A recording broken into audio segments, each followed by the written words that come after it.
But I didn't check these. Are these all right? Do these look good? Okay, all right, great. Hopefully they are. We're going to cover today and tomorrow, we're going to be covering a topic called integration by parts, which is a technique of integration, the second to last one that we'll be doing. We'll also be doing something with partial fraction decomposition on Wednesday, or excuse me, on Thursday. So hopefully you doing the product rule has set us up and made us think a little bit about how you might run that in reverse. We've done a lot of other things in reverse this unit so far. Antiderivatives have been, that's like been our business, is to do all sorts of things in reverse, including the chain rule, doing U substitution. So I would call integration by parts, like another name for integration by parts, I might call it the product rule in reverse. So, of course, some footnotes to that. So we'll have to talk about some of the nuances there. Let me start by deriving integration by parts formula using the product rule to show you exactly that connection is being made here. Do you recognize that as the product rule? You like it with Leibniz notation and U's and V's? Are you okay with that? I'm going to rearrange it just a tad. Verify that I still have what I should have there. Yeah? Is that an okay way to rewrite it? We don't normally rewrite it that way, but let's do it just for fun. Move some terms around in that expression. And then slap some integrals all over this thing, just for fun. By the way, you are allowed to integrate both sides of an equation. I don't know if we've said that yet before, but you are allowed to do that because if you have equal things on both sides, are you allowed to just keep adding those things up over time? The answer is yeah. If this is an identity, then if it always holds for all x, then we can run that as a sum. So yeah, we're going to integrate with respect to x both sides, and when we do, but by the way, the fundamental theorem of calculus is critical here. Right here, we just get uv. This is the derivative of uv, and with respect to x, and now we're taking the integral of that with respect to x. So here you just get uv, and over here we get, if you actually, this is shorthand, we could actually write out the definition of the integral again. But you'd see that these dx's, one way of thinking about it would be, I guess, to say that the dx's cancel. It's a little bit sloppy to say that, but we'll go with it. So this is the integration by parts form. There it is. It's the integral of u dv equals uv minus the integral b du. So you don't know what that's useful for yet, but there it is. It's in a box.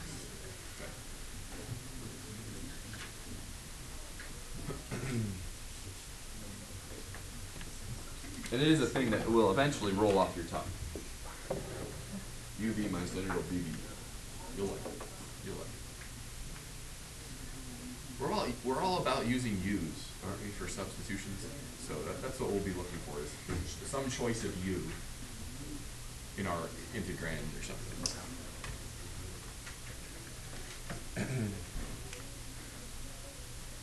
Get that. There's a nice, this is from, I think this is from MAA College Math Journal from a number of years ago.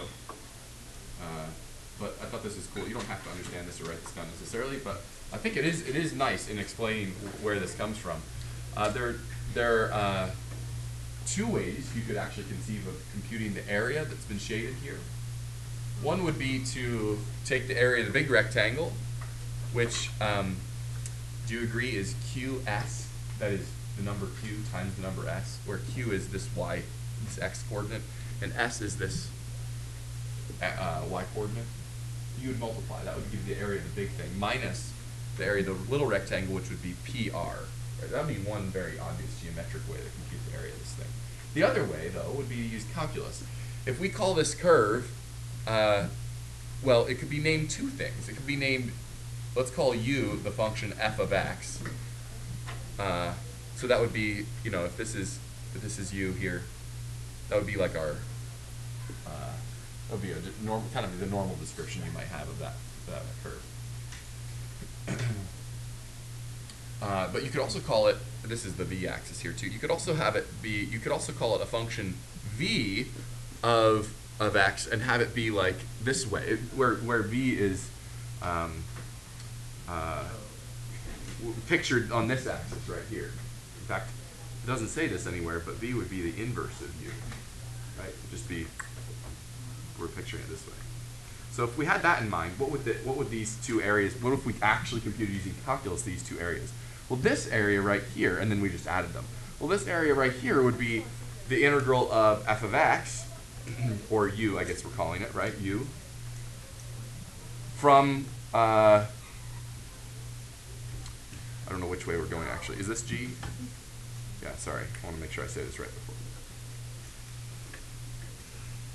So this is the two areas. Let's make sure we assign which one to which one here. One goes from r to s, so that's this area here, integrating u with respect to from r to s. And one goes from p to q, so that must be this area here. And that says, by the way, right there, that says uv, that says u times v, integrated from pr to qr, to qs rather. Oh, pr to qs. And those give the same, that gives equality. This gives the same thing as this. Well, qs and pr are, those are the same thing, right? uv is equal to this.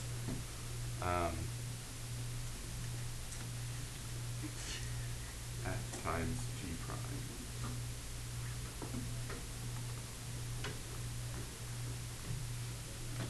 This down here, they have it written in a strange way here.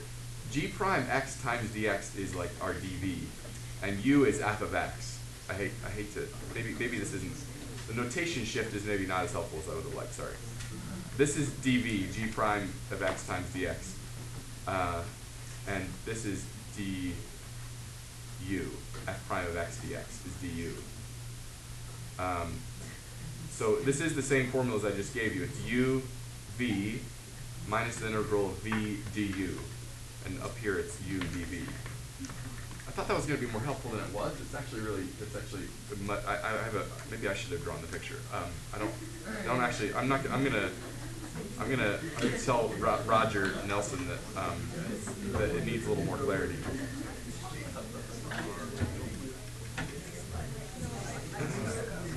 We have it in here for you to stare at for later if you like. The only thing that might confuse you is the fact that they're like introducing more letters than necessary, maybe. So it is meant to help though, not hurt. Okay. So let's see if we can figure out how this might actually help us in our lives. What we'll pick for you if we come across some integral that we don't know how to evaluate. It's a good chance that integration by parts could help. If we can make some choice of u, we can identify a function in there that has, in the finite number of steps, a derivative that goes to 0. Like if we notice that the first derivative of that thing is 0, or the second, or the third, or whatever, eventually if it goes to 0. And then dv would be something that we need to have a known antiderivative. That is, we should be able to integrate it symbolically ourselves. And here's a suggested order. You'll see why this order, if you just do trial and error. If I don't tell you this order, you'll like eventually come around to choosing this order too. But a success, setting you up for success, a good choice of u is in this order, would be, if you see any log functions, that's a good choice for you. And if not seeing any of those, you then see any inverse trig, then that would be a good choice. But if you don't see any logs or inverse trig, then maybe anything polynomial would be a good choice of u, and then etc. down to the end. And actually the exponential and trig could come in either order, but it sounds better that way when you make it lip it. So these actually doesn't matter. Exponential trig, you could have te or et there. You'll experience that soon too. Exponential trig functions have a very, very close relationship. This is just a rule of thumb. Okay, so that's the thing to remember, is lip it if you like. Other people come up with different ways of writing that or saying it. But.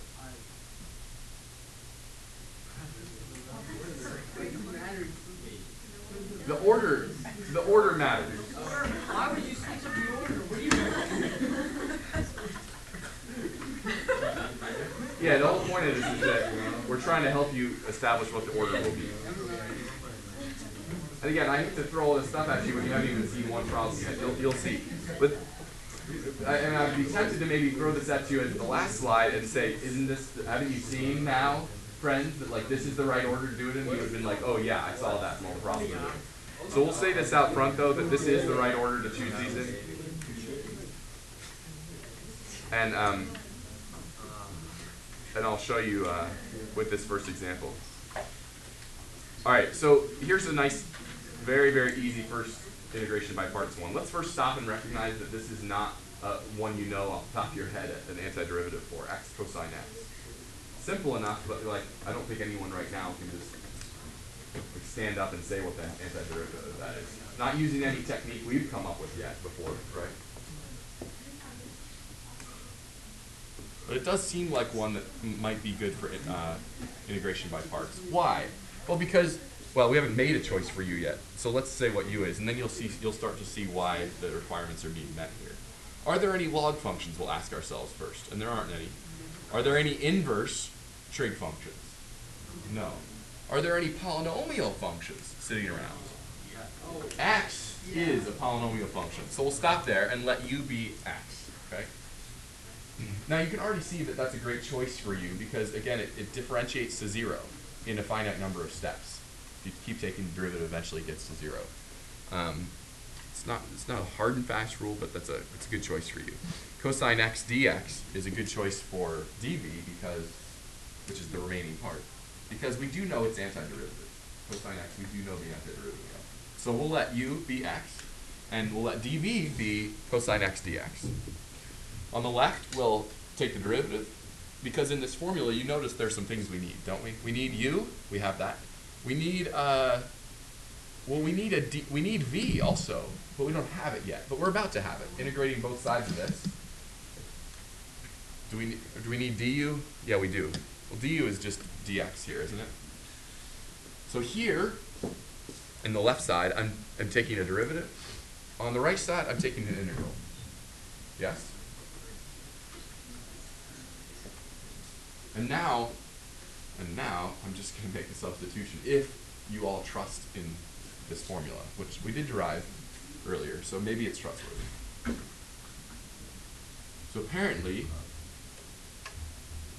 x cosine x dx, where this is u dv, right? This is the integral of u dv, which is the thing we desire, is equal to uv minus the integral v du. Well, we've just established what u is, that's x, and v, that's sine x. We've established what v is, we already just said it, it's sine x, and du is just dx. So we're just going to like match those up. You see where I'm getting all those things from? So we have x times it's uv, so it's x times sine x minus the integral of v du. Thankfully, we do know the integral of what we have here, sine x dx. That's just cosine, or negative cosine, but there's negative that right, you're with me on that. Okay. So this is a correct application of this, and it's easy to check that we're right by taking the derivative. And you'll know you did an integration by parts if when you take the derivative you're doing the product rule. You feel it? Let's try it. Just in our heads even. The derivative of x sine x, I think we did that normal. Is that one? Okay, so what is that? That's going to be x cosine x, isn't it? And then, but wait, the product rule says we also get like a sine x. There's like some garbage that jumps out, right? So the product rule says, yes, we do get x cosine x, but then we also get some garbage, a negative sine x, right? Excuse me, a sine x. But then this takes care of that, because when we take the derivative of that, we get a negative sine x, and it does the garbage collection for us, right? Take the derivative, you'll feel it along the way. There's almost an extent to which you might be able to do this in your head. Like this term over here kind of is the garbage collector term for the junk that comes out of the product rule that you really didn't want, right? Is the way to say that. In the end, whatever, this formula seems to be working because we have an answer that works. It's easy to check. Any antiderivative someone brings you is easy to check, even if it's hard to produce. So you have to acknowledge that is correct. This is producing an antiderivative for this. So again, just to reiterate, what did we just do? Make a correct choice of u and dv. Your choice of u comes from this, at least our cute little acronym, LIPIT. Hopefully you remember what those each stand for. If not, go back to the previous slide, or I can remind you. Differentiate u, you saw us do that in the left column. Integrate dv, you saw us do that in the right column. Make your substitutions, and then there's an integral that will be there for you ready to do. Hopefully you can do it. And remember to add your c. Say it one more time. Okay.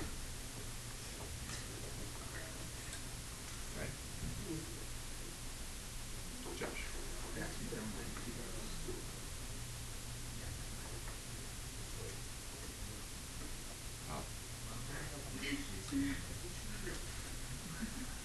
Well, most of this year we've been working in the book. We did have a brief time where we give you some worksheets.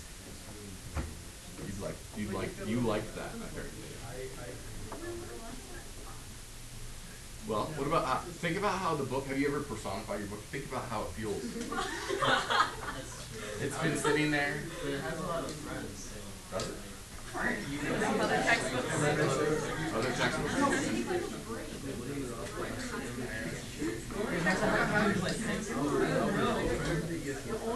All right, let's do an integral that we have been avoiding a little bit. I don't know if you've noticed that we've avoided this. Sounds simple enough, and you might be even thinking, searching your brain. Wait, I think I know this one. No, I don't know that. I don't know that you do actually. Like, if you, I mean, you might be thinking we must have been asked this already, but we haven't. We've been like suspiciously avoiding it. And the reason is, even though it doesn't look like it, this is one that needs integration by parts, and you'll see that in a minute here. So let's look through our list here. What would be a good choice of u? Oh, look at that. We do have a log function. And so let's just see what happens. This doesn't feel very much like an integration by parts, but like there doesn't seem like there are two functions being multiplied.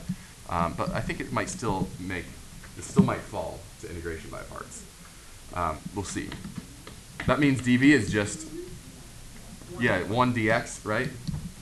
All right, so du is what? Yeah. 1 over x dx, and v is equal to x. Integrating. So over here, differentiate. Over here, integrate. And now we apply the formula. Here we go. What is it? Oh, I have it up here. That's nice. Look at that. uv, so that's x ln x. uv minus the integral of v du. Do you see how already this is going to be beautiful? Yes, you do. Because I think I have an integral sitting over here that's like just super easy. Super. Yeah. Come on, look at it. What is it? I mean, I don't think I could give you an easier integral. Could I? The integral of 1? I think we know how to do that. What is it?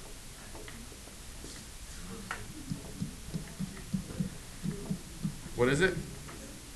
Just x, don't forget the plus c. Is that right? Did we do it? Take the derivative and check. I think we did it. Take the derivative and check. Who gave me a purple pen, by the way? Is that you, Rose? No. Oh, it was? It was Jonathan? Someone switched on the one. I like it though. Does it work? Did you check it? Do it in your head at least. Derivative of x ln x is just ln x. Oh wait, plus product rule garbage. Right? And then does this do the necessary cleanup? You want me to do it, or do you guys have it? Huh? I just assume you're like working it out. It should feel that way though, right? The thing that spits out of this from the product rule is a 1, and then this will take care of that with a -1. So if someone wanted to memorize the derivative of ln x, they would be like, this would be it, right? The antiderivative of ln x. This would be it. So I'm not necessarily asking you to do that. Obviously, you can just do by parts every time you want to get it. So let's do another one. What's a good choice for you here? Actually, just let's make this a practice one. I don't want to lead you through this one. I don't see it as being necessarily difficult. Do you have this? Can you look at it? U is? You believe in us? I believe in it. Okay, bro. What, bro?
when you're done, of course you know you're right, right? If you check it. So work it all the way through and take the derivative of your answer and see if it's just not right. You know, if it's right, that is right.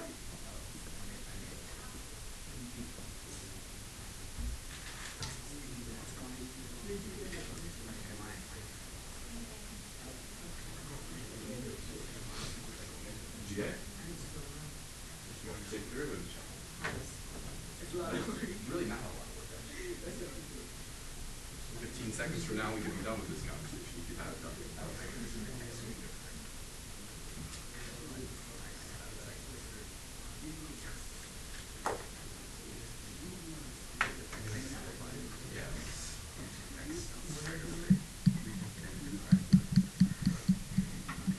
Plus, by the way, if you didn't believe us early on, you can see why making log, our first choice of u being a log function is like a really nice choice. You can already see why that's our first. The same kind of thing seems to happen every time, right? Yeah. So yeah, you need something x squared. That's a beautiful thing for dv to be x squared dx, since we know it's integral. So how'd you do? uv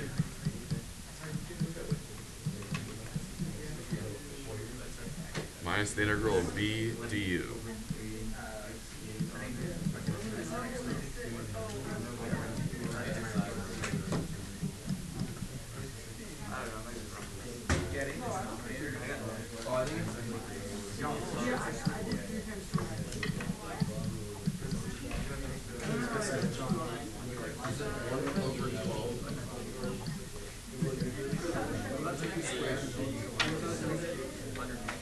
So far, so good?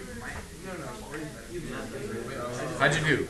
Did you get 1/3 x cubed ln x minus 1 over 9 x cubed plus c? How'd you do? Okay, let's just check it real quick.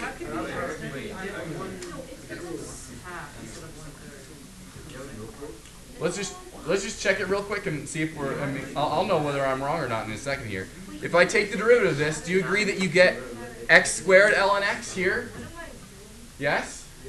Okay, but then the product rule says you also get 1/3 x cubed times 1 over x. Yes?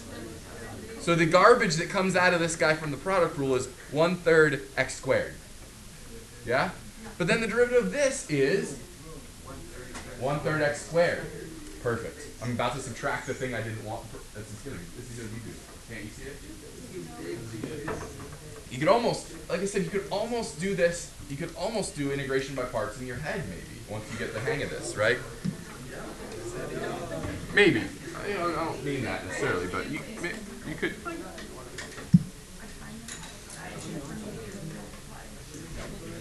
There's no substitute for taking derivative afterwards and checking.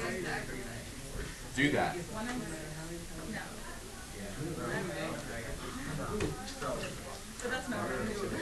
What's your u gonna be here? Oh yeah, because we have an inverse trig function, is that right? Because that's what that is. Cosecant is like an inverse trig function. Is it though? Is it though? What do we mean? What do we mean by inverse trig function? Yeah, we mean the arc trig function. So we'll have to see some of those later. But that isn't what we're seeing now.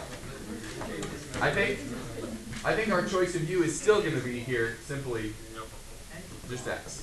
Yeah.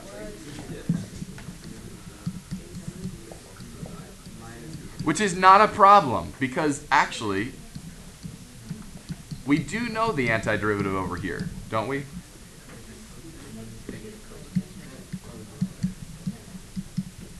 Does everyone have sufficient time to like let their brains think about that? What's the antiderivative of cosecant squared?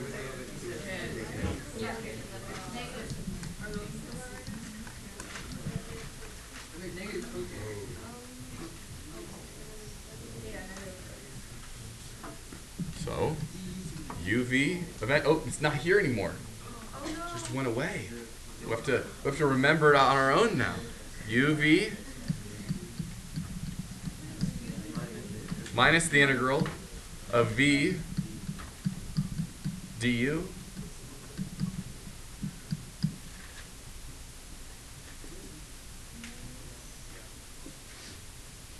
Do we know the antiderivative of cotangent? That's a good question. I think we do. I think it was something we did somewhere along the way. Yeah, there's like an ln sign in there or something. We'll cross that bridge in a second here.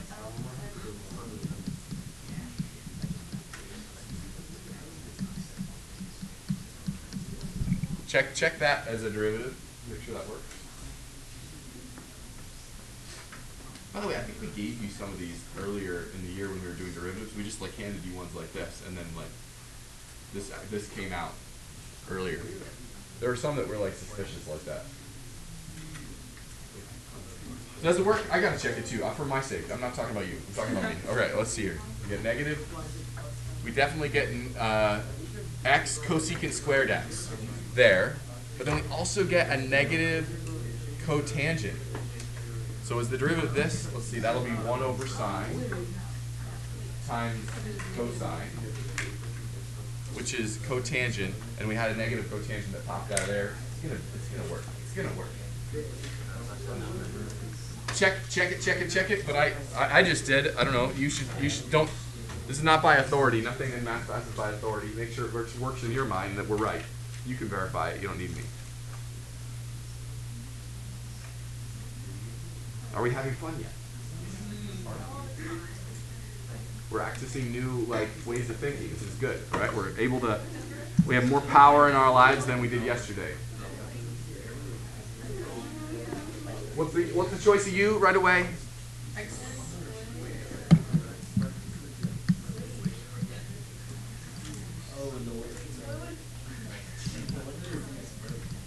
I love anti-differentiating or differentiating e to the x. Love that. So you'll tell me what that is there. Du is 2x dx. Nice derivatives here. Derivative, integral. dv is what I meant, you know.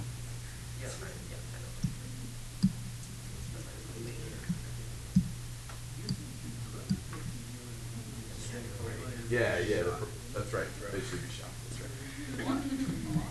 Okay. This is going great. Look at this. Isn't this great? You feel you're starting to get the hang of this? uv x squared. You could just do this all day long. uv minus the integral of v du. Can I write it that way? Is that okay? Yeah? Except. We do it. Except what? Oh, that's fine. This is no problem. We'll just do integration by parts a second time, okay? Just so you know, I overhauled this PowerPoint last period, so this is brand new. And the one I was modifying was an old Miss Getz one, and this had like a dagger on it. Just so you know, that's where the dagger appeared. Integration by parts a second time. Oh no. So this is hitting us up here for this guy, but now we can do this again, right? Let's new problem in our lives. Do you want to call it? We'll still call it u and v. We'll just make sure we understand what's going on here. What do you want to let u be?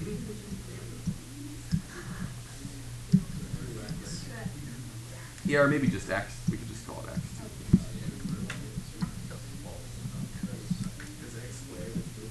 Yeah, is everyone okay on this though? The very first rewrite, it's u v. Yeah, minus the integral of v du, the product of these two things. So that's 2x e to the x dx. Integrate. All right, so have that be x. You can see why we said let's make u be something that takes us down to 0 in a finite number of steps with the derivative, right? So this takes us there. This is us heading down to 1 at least right now. dv is e to the x again, so that v is e to the x. This is fun. Okay, and we'll use this now to resolve this integral right here.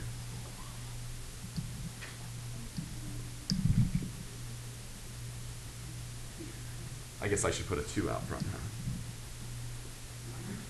the integral of x e to the x dx, uv, minus the integral of v du. Now we finally have something like I know what I think I know that integral. I think I know that one.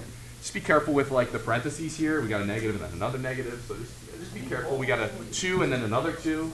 And in the end, no matter how careful you are, still check the derivative, of course. So let's see what we get here. We get x squared e to the x minus 2x e to the x plus 2 e to the x plus c.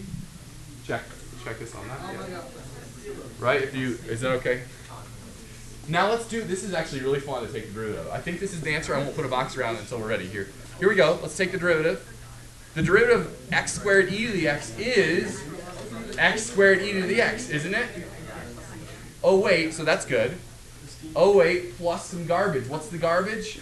2x e to the x. Okay, so we've got 2x e to the x. Perfect. The derivative of 2x e to the x is 2x e to the x. So that kills the first garbage, but this produces more garbage, doesn't it?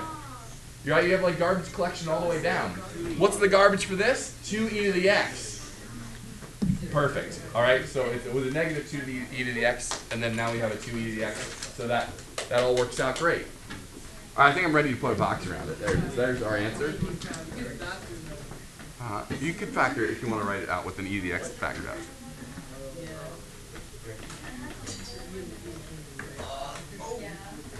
This is our last example. Just so you know.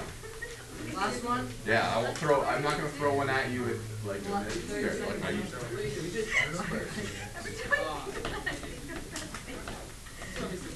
This is not meant to be harder necessarily, just another example. So let's just give this some practice, this idea.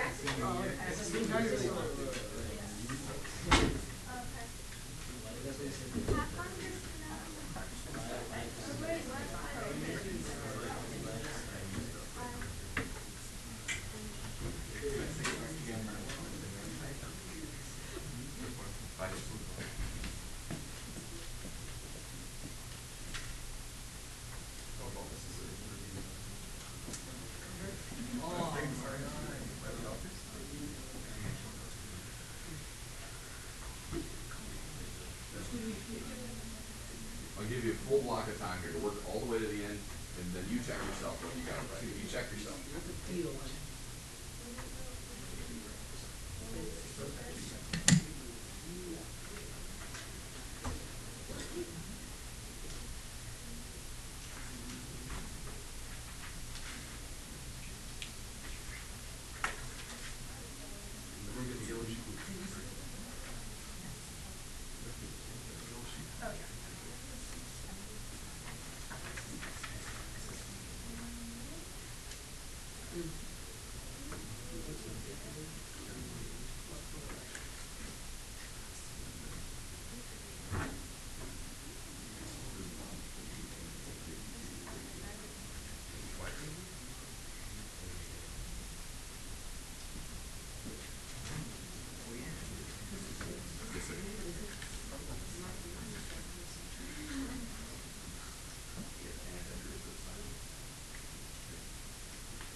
Yeah, I think this is meant to feel like the last one, but it really is.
So many negatives. So many negatives. How'd we do? Check it, check it. I didn't actually check it, but it feels right. I don't know. I don't know, there are a lot of minuses here. Minus, minus, minus. And the antiderivative cosine is just signed. Check it, check it. Don't believe me, don't believe me. You check it. One other word of caution, by the way, you guys, if you're doing, we didn't mention this at all, but if you're doing, if you happen to be doing and I think there are some like this, a definite integral from A to B, then the whole thing, the whole antiderivative, just don't forget this part, has to be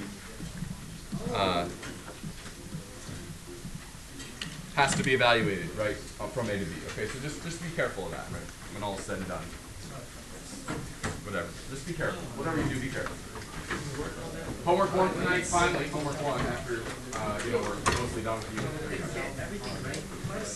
Test, we're moving towards a test on all this stuff on Tuesday, all right?